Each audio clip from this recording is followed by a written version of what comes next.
The cold Montana wind swept across the cemetery, carrying Elizabeth Crawley's tears as they fell to mix with the dust at her feet. 7 months a widow, and the pain still cut as fresh as the day Sheriff Miller had ridden up to her homestead with the news that Robert Crawley's body had been found in Rattlesnake Gulch. Elizabeth's thin black mourning dress offered little protection against the autumn chill of 1877.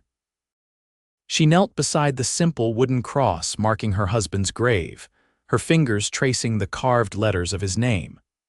Their 5 years together had passed like a beautiful dream, ended by a gang of outlaws who had ambushed Robert on his way back from Helena with supplies. "I don't know how to go on without you," she whispered, her voice carried away by the wind. The small ranch they had built together now felt impossibly large, each empty room an echo of what she had lost. A horse's whinny cut through her grief. Elizabeth looked up to see a rider approaching the cemetery. She quickly wiped her eyes, embarrassment flooding her cheeks at being discovered in such a vulnerable state.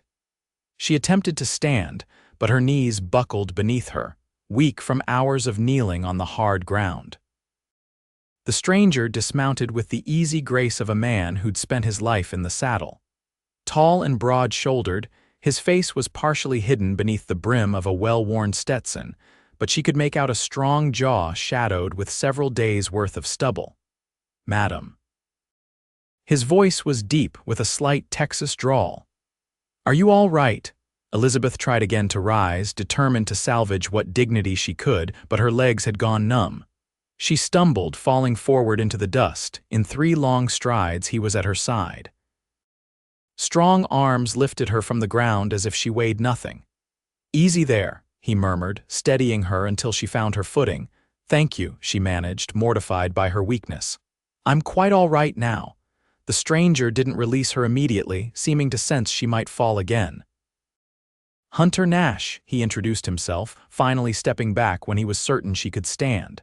"Just rode into town yesterday." "Elizabeth Crawley," she replied, gesturing to the grave. "I was visiting my husband." Understanding flickered across Hunter's face. "My condolences, Mrs. Crawley." His eyes, a startling shade of blue against his sun-bronzed skin, held genuine sympathy. "Thank you, Mr. Nash." Elizabeth smoothed her skirts, noticing with dismay the dust that clung to the black fabric. "I should be getting back to my ranch. It's several miles west of town." Hunter glanced at the sky. "Sun will be setting soon. Let me escort you home."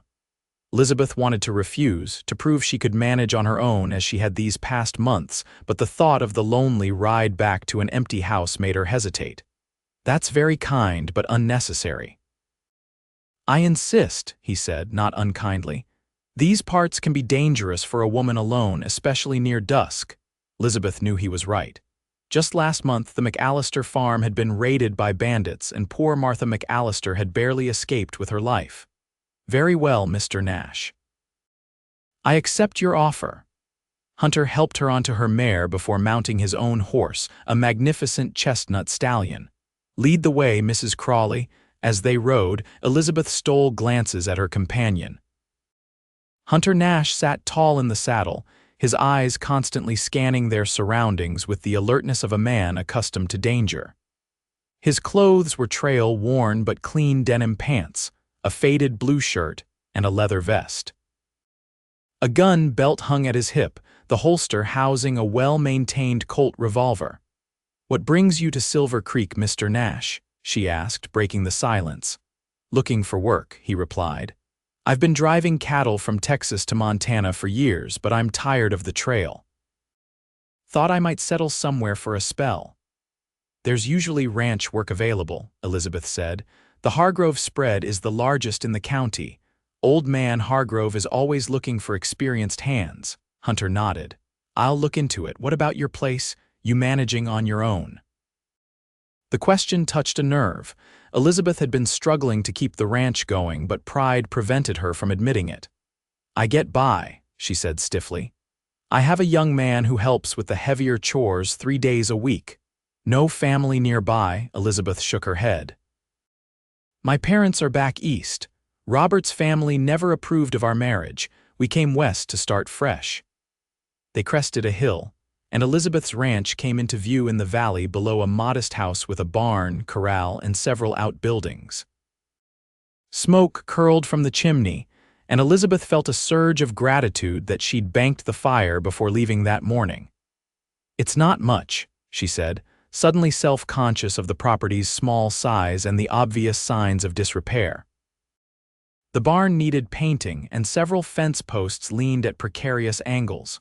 "Looks like a fine place," Hunter said. "Built with love, I'd wager." The simple observation brought tears to Elizabeth's eyes. She blinked them away before Hunter could notice. "Yes, Robert and I built most of it ourselves." They rode down to the ranch in companionable silence. As they approached the house, Elizabeth noticed fresh hoofprints in the dirt of the yard. "Someone's been here," she said, alarmed. Hunter's hand moved to his revolver.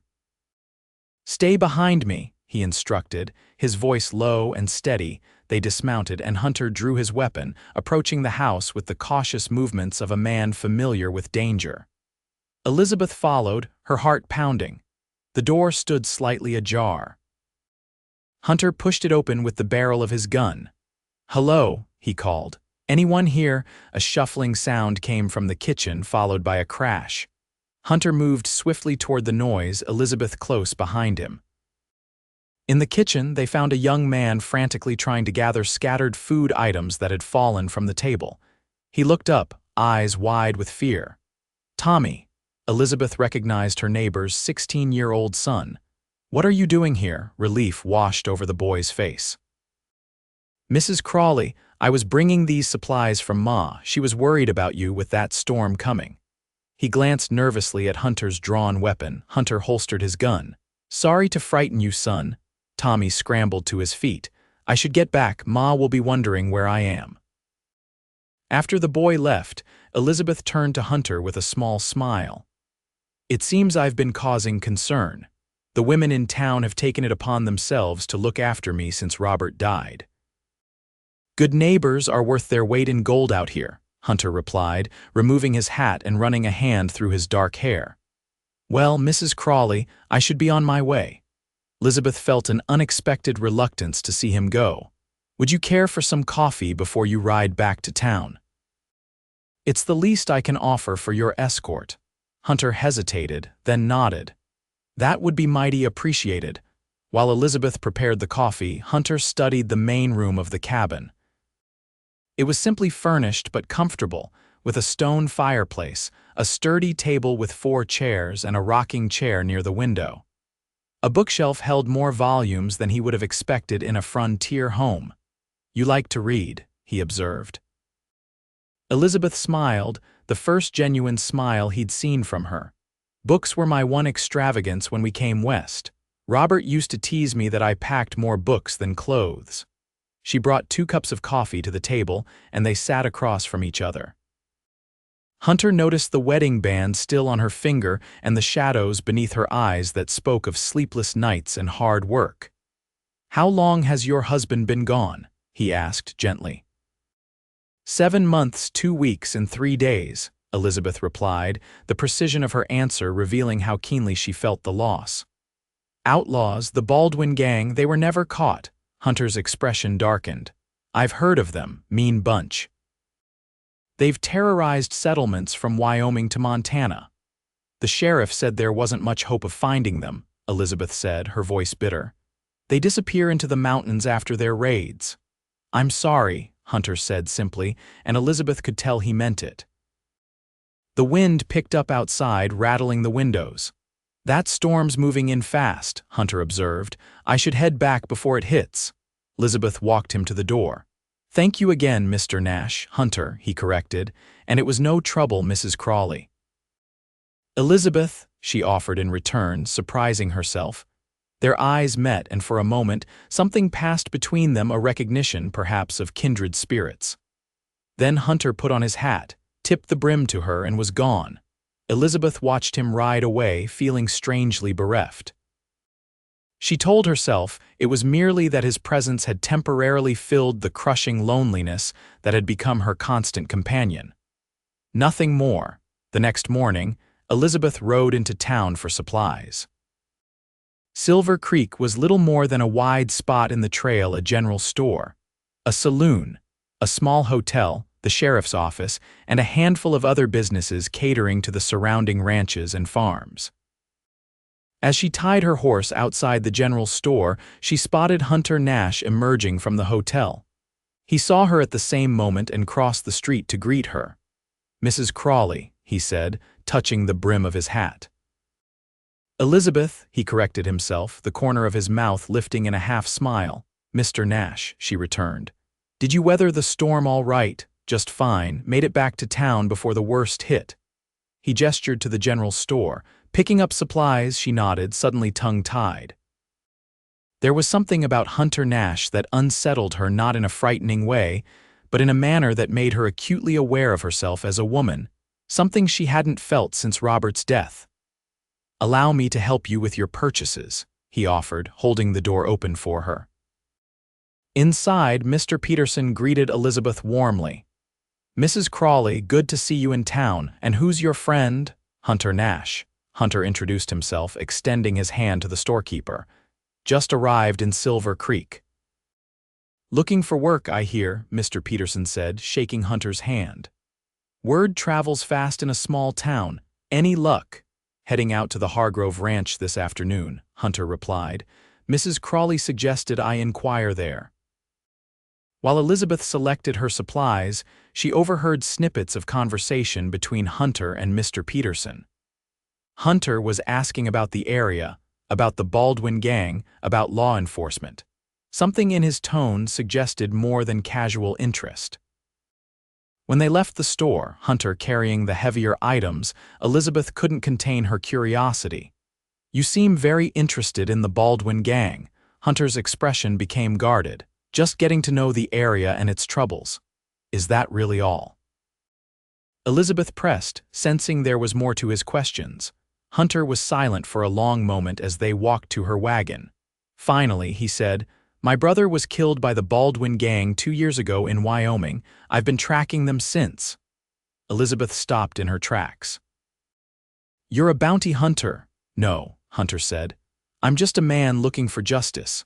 The law hasn't been able to catch them, so I've been following their trail whenever I can between cattle drives." "And you think they're in this area?" "I know they are," Hunter said grimly. "They hit a stagecoach near Bozeman just last week. Their pattern suggests they'll strike somewhere in this county soon." Elizabeth felt a chill that had nothing to do with the autumn air. "Does the sheriff know about your interest in the gang?" "Not yet," Hunter admitted. "Most lawmen don't take kindly to civilians hunting outlaws, but I'll talk to him when the time is right." They reached her wagon, and Hunter loaded her supplies. Elizabeth noticed the looks they were receiving from townspeople passing by, curious, speculative glances. In a town as small as Silver Creek, her being seen with a strange man would spark gossip. "Thank you for your help," she said formally, conscious of the watching eyes. Hunter seemed to understand her sudden change in demeanor. "My pleasure, Mrs. Crawley," he said, matching her tone. Then more quietly, "Be careful on your way home. The Baldwin gang has been known to target isolated homesteads." "I'll be fine," Elizabeth assured him, though his warning sent a fresh wave of fear through her. "Good luck at the Hargrove Ranch." As she drove her wagon out of town, Elizabeth found her thoughts lingering on Hunter Nash. His revelation about his brother explained the haunted look she sometimes glimpsed in his eyes. She understood the desire for justice all too well. How many nights had she lain awake, imagining the men who had killed Robert being brought to account for their crimes. But Hunter's quest troubled her. The Baldwin gang was notorious for its brutality. If they discovered someone was hunting them, they would show no mercy. The thought of Hunter facing such men alone filled her with dread, which surprised her given how short their acquaintance had been. By the time Elizabeth reached her ranch, dark clouds were gathering again on the horizon. She hurried to unload her supplies and tend to her few animals before the rain began. As she worked, she kept glancing toward the road, half expecting to see Hunter riding up to check on her safety. The realization that she was looking for him disturbed her. Robert had been gone only 7 months. Was she so desperate for male companionship that she would fixate on the first kind man who crossed her path? The rain started just as Elizabeth finished her chores. She retreated to the house, built a fire, and settled in with one of her precious books. But the words on the page failed to capture her attention. Instead, her mind kept returning to Hunter Nash, his gentle strength when he lifted her from the dust of the cemetery, the genuine sympathy in his eyes when he spoke of Robert, the determination in his voice when he mentioned the Baldwin gang. 3 days passed without Elizabeth seeing Hunter again. She kept busy with ranch work, assisted by young Billy Jenkins, who came 3 times a week to help with the heavier chores. On the 4th day, Billy arrived with news. "Did you hear about the new hand at Hargrove's?" he asked as they repaired a section of fence. "Mr. Nash, he caught one of the Baldwin gang yesterday." Elizabeth nearly dropped the hammer she was holding. "What? How?" "He recognized him in town," Billy explained excitedly. "Followed him to a cabin in the hills where 2 others were hiding out. Mr. Nash got the drop on one, but the others escaped. Sheriff's got the outlaw locked up now." Elizabeth's heart raced. "Was Mr. Nash hurt?" "Don't think so," Billy said. "Sheriff wasn't too happy though, said Mr. Nash should have come to him first instead of going after outlaws on his own." "That was foolish of him," Elizabeth agreed, though secretly she admired Hunter's courage. Taking on the Baldwin gang alone could have gotten him killed. Later that day, as Elizabeth was preparing dinner, she heard a horse approaching. She peered out the window to see Hunter Nash riding toward the house. Her pulse quickened as she smoothed her hair and straightened her simple dress. Hunter dismounted and approached the door, removing his hat as Elizabeth opened it. "I hope I'm not intruding," he said. "Not at all," Elizabeth replied, stepping back to allow him entry. "I heard about your capture. That was quite risky." Hunter's expression was grim. "Not risky enough. 2 got away, including Baldwin himself." "You could have been killed," Elizabeth said, unable to keep the concern from her voice. "I knew what I was doing," Hunter assured her. "I've been tracking them a long time." Elizabeth busied herself pouring coffee, disturbed by how strongly she reacted to the thought of Hunter in danger. "Why did you come here?" she asked finally. Hunter accepted the coffee cup, his fingers brushing hers. "The man we caught, he talked. Said the gang is planning to hit isolated ranches in the area before moving on. I came to warn you." Fear clutched at Elizabeth's heart. "Here, you think they might come here, it's possible," Hunter admitted. "Your place is remote, easy to approach unseen from several directions. And a woman living alone." He didn't need to finish the thought. "What should I do?" Elizabeth asked, fighting to keep her voice steady. "You could stay in town until the danger passes," Hunter suggested, "or I could stay here, keep watch for a few nights." The offer hung in the air between them. Elizabeth knew what accepting would mean for her reputation. An unmarried man staying at a widow's ranch would set tongues wagging throughout the county. Yet the alternative was to face the Baldwin gang alone. "I can't ask you to do that," she said finally. "You have your job at the Hargrove Ranch." "Hargrove gave me leave when I explained the situation," Hunter said. "He understands the threat the Baldwin gang poses to everyone in the area." Elizabeth hesitated, then made her decision. "You can stay in the barn. There's a small room there with a cot where Robert used to rest during long days of work." Relief crossed Hunter's face. "Thank you. I'll be no trouble, I promise." That night, Elizabeth lay awake long after she had retired to bed, aware of Hunter's presence in the barn just yards from the house. There was comfort in knowing he was near, yet also a strange tension that had nothing to do with fear of the Baldwin gang. In the morning, Elizabeth rose early to prepare breakfast. She found Hunter already up, checking the perimeter of the property. He had positioned his horse in a sheltered spot behind the barn, out of sight from the main road. "Any signs of trouble?" Elizabeth asked as he approached the house. Hunter shook his head. "All quiet, but they'll come eventually. Baldwin won't leave witnesses behind who can identify his men." Over breakfast, Hunter explained his plan. "During the day, I'll help you with your chores, might as well make myself useful. At night, I'll keep watch. The gang typically strikes at dawn or dusk when visibility is poor. And if they do come, Elizabeth asked, her voice barely above a whisper. Then we'll be ready, Hunter said with quiet confidence. I'm a good shot, and I'm guessing you know how to handle a rifle yourself. Elizabeth nodded. Like most frontier women, she had learned to shoot out of necessity. Robert taught me. I'm not expert, but I can hit what I aim at. Good. We'll keep your rifle loaded and ready, just in case. The day passed in a blur of shared work. Hunter repaired the leaning fence posts, chopped a week's worth of firewood, and helped Elizabeth with the afternoon milking. Working alongside him felt strangely natural, as if they had been doing so for years rather than hours. As dusk approached, Hunter grew more alert, his eyes constantly scanning the horizon. Keep the curtains drawn, he instructed Elizabeth, and stay away from the windows after dark. Elizabeth prepared a simple supper, which they ate at the kitchen table. The domesticity of the scene struck her with unexpected force, a man and woman sharing a meal in the gathering twilight, the firelight casting warm shadows on the walls. For a moment, she could almost pretend this was normal, that Hunter belonged here with her. The thought brought a flush of guilt. What would Robert think of her having such feelings for a man she barely knew? You're quiet, Hunter observed, breaking into her thoughts. Just thinking about Robert, Elizabeth admitted. Sometimes I feel disloyal when I find myself enjoying life without him. Hunter's expression softened. I don't think love works that way. Your husband wouldn't want you to live in perpetual grief. Did you ever marry? Elizabeth asked, curious about this man who had come into her life so unexpectedly. Hunter shook his head. Never found the right woman, or maybe I did, but the timing was wrong. The trail doesn't lend itself to settling down. Yet here you are, looking to stay in one place. A man gets tired of drifting eventually, Hunter said.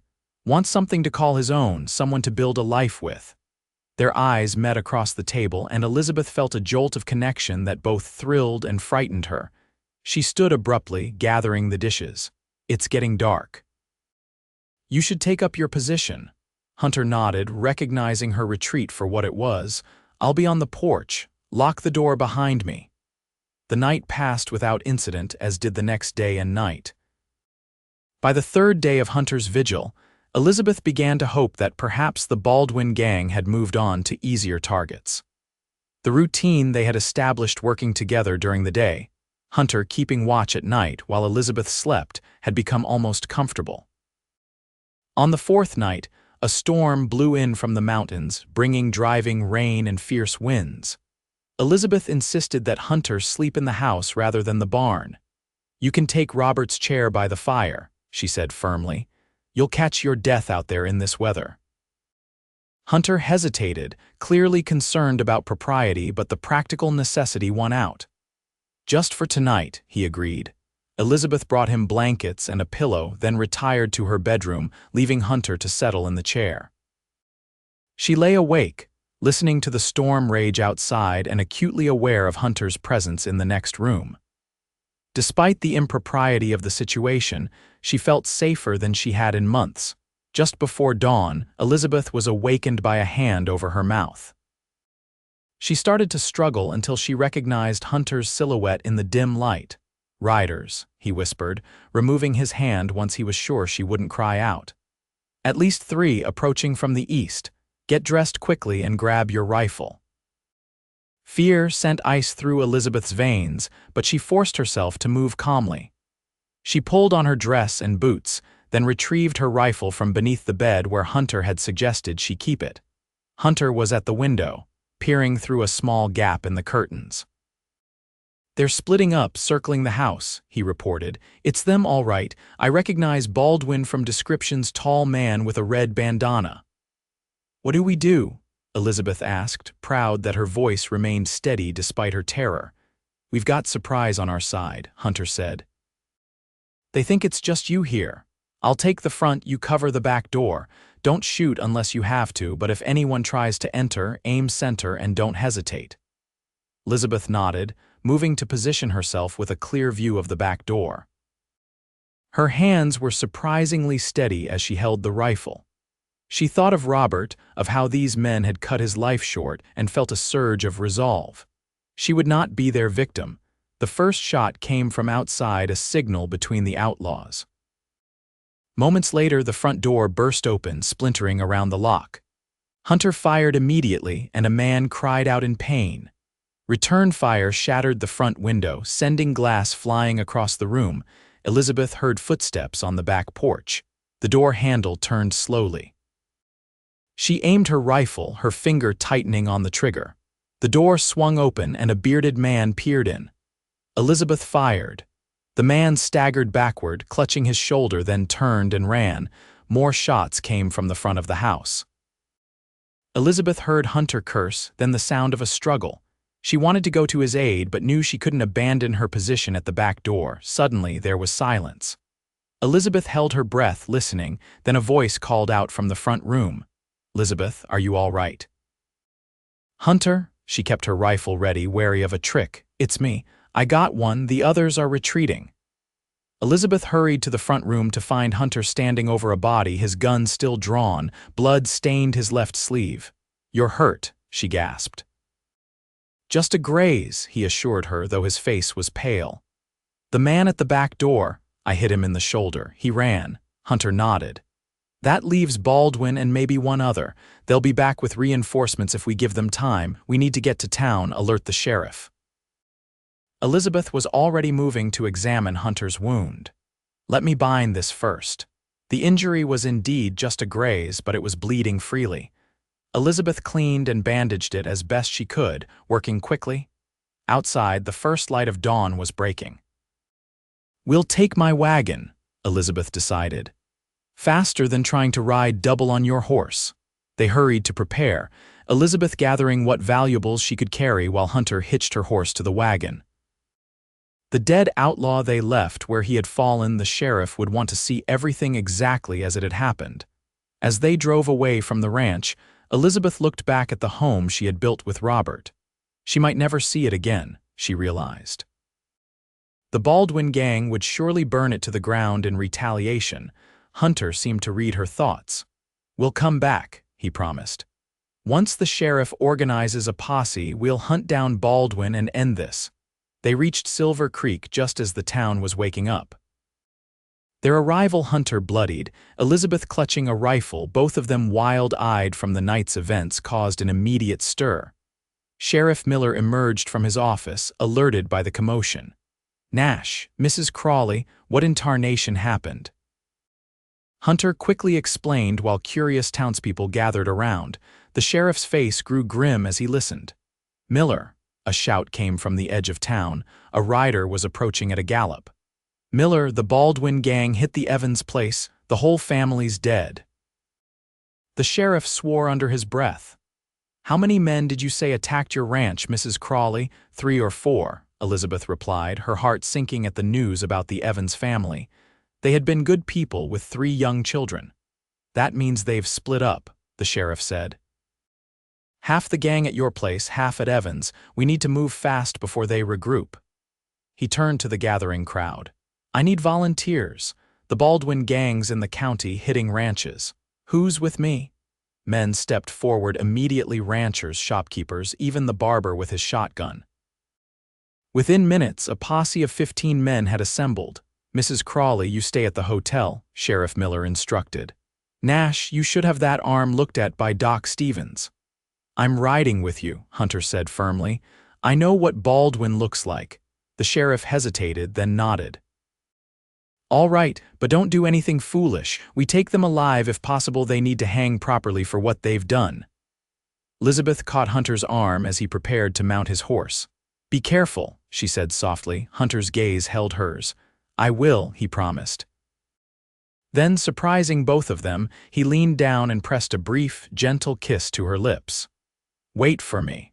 Before Elizabeth could respond, he was in the saddle, riding out with the posse. She stood in the street, watching until they disappeared from sight, her fingers touching her lips where she could still feel the warmth of his kiss. The women of Silver Creek quickly took Elizabeth under their wing, escorting her to the hotel and providing clean clothes and a hot meal. Word of the attack on her ranch spread rapidly, and Elizabeth found herself recounting the night's events multiple times. "You were alone with that Nash fellow for 4 days?" Mrs. Peterson asked, her tone making it clear what she thought of such an arrangement. "He saved my life," Elizabeth said simply. "Without him, I would have shared the Evans family's fate." The hours crawled by with agonizing slowness. Elizabeth paced the hotel lobby, watching the road for any sign of the posse's return. As afternoon turned to evening with no news, her anxiety grew. What if Hunter had been killed? What if the entire posse had ridden into a trap? Just after sunset, the sound of approaching horses drew everyone to the windows. The posse was returning, but their slow pace suggested something was wrong. Elizabeth rushed outside, scanning the riders for Hunter's familiar figure.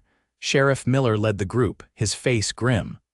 Behind him, 2 horses pulled a wagon with what appeared to be bodies covered by blankets. Elizabeth's heart sank. Then she spotted Hunter near the back of the group. He was alive, but his face was bloodied and he rode slumped in the saddle. Without thinking, Elizabeth ran to his horse as he dismounted unsteadily. "Hunter," he looked up at the sound of her voice, relief washing over his battered features. "Elizabeth, what happened?" she asked, helping him toward the doctor's office. "We caught up to them at Rattlesnake Gulch," Hunter explained, wincing as he walked. "Baldwin had gathered his men, 8 in total. There was a firefight. We got 4 of them, including Baldwin himself, and our side." Hunter's expression darkened. "Lost 2 good men. Jenkins from the livery and young Crawford from the rocking sea." Dr. Stevens was already waiting, having been alerted to the posse's return. He ushered Hunter into his office, with Elizabeth following despite the doctor's disapproving look. "I'm staying," she said firmly.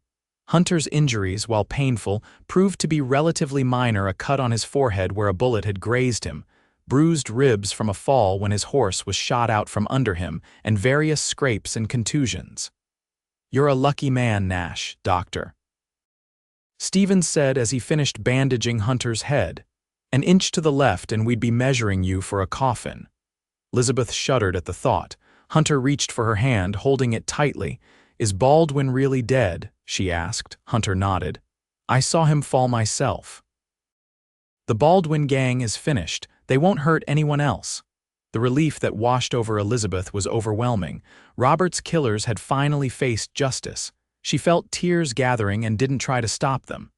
"Hey now," Hunter said softly, reaching up to wipe a tear from her cheek. "It's over. You're safe." Dr. Stevens cleared his throat. "Mrs. Crawley, perhaps you should let Mr. Nash rest." "I'll be fine, Doc," Hunter assured him. "Just need a good night's sleep." He stood carefully, testing his balance. "Elizabeth, will you walk with me to the hotel?" Outside, the night was clear and cool, stars shining brilliantly overhead. They walked slowly, Hunter's arm around Elizabeth's waist as much for support as affection. "What will you do now?" Elizabeth asked, dreading his answer. With the Baldwin gang eliminated, would Hunter move on, continue his drifting life? Hunter stopped, turning to face her. "That depends on you," he said quietly. "On me." "I came to Silver Creek hunting outlaws," Hunter said, his blue eyes serious in the moonlight. "I never expected to find something worth staying for, but I have, Elizabeth. I've found you." Elizabeth's heart raced. "Hunter, we barely know each other." "I know enough," he said. "I know you're brave and strong. I know you've faced terrible loss and kept going. I know that when I'm with you, I feel like I've finally found home." He took her hands in his. "I'm not asking for promises right now, just a chance. Let me court you properly. Let me help you rebuild your ranch. Let me see if what I'm feeling for you can grow into something lasting." Elizabeth thought of Robert, of the love they had shared. She would always carry him in her heart, but perhaps there was room there for someone new, for a different kind of love. "Yes," she whispered. "I'd like that." Hunter's smile was radiant in the moonlight. He drew her gently into his arms, mindful of his injuries, and kissed her a kiss full of promise and new beginnings. 1 year later, Elizabeth stood on the porch of her rebuilt ranch house, watching as Hunter rode in from checking the herd. In the months since the Baldwin gang's defeat, much had changed. Hunter had used his reward money from the gang's capture to help Elizabeth restore the ranch. Their courtship had progressed from cautious friendship to deep affection to love, culminating in a simple wedding ceremony in Silver Creek's small church 3 months ago. Hunter dismounted, greeting Elizabeth with a kiss that still made her heart flutter. "Everything looks good," he reported. "The new calves are strong. We'll have a good herd by next spring." Elizabeth smiled, leaning into his embrace. "I have news," she said softly. Hunter pulled back to look at her, a question in his eyes. "We'll have more than new calves in the spring," Elizabeth said, taking his hand and placing it gently on her still flat stomach. "Around May, I think." Joy bloomed across Hunter's face. "A baby, are you sure?" Elizabeth nodded, laughing as Hunter lifted her into his arms and spun her around, his earlier fatigue forgotten. "Careful," she protested, though she was laughing too. "You'll make me dizzy." Hunter set her down but didn't release her, keeping her cradled against his chest. "I never thought I could be this happy," he confessed. "When I found you crying in that cemetery, I was just a drifter with vengeance in his heart. You gave me a reason to live again, Elizabeth. You gave me a home." Elizabeth stretched up to kiss him, thinking of how far they had come from that first meeting, from widow's tears in the dust to the promise of new life and lasting love. Hunter had lifted her from the darkness of grief into the light of a future neither of them had imagined possible. And she knew, with bone-deep certainty, that he would never let her go.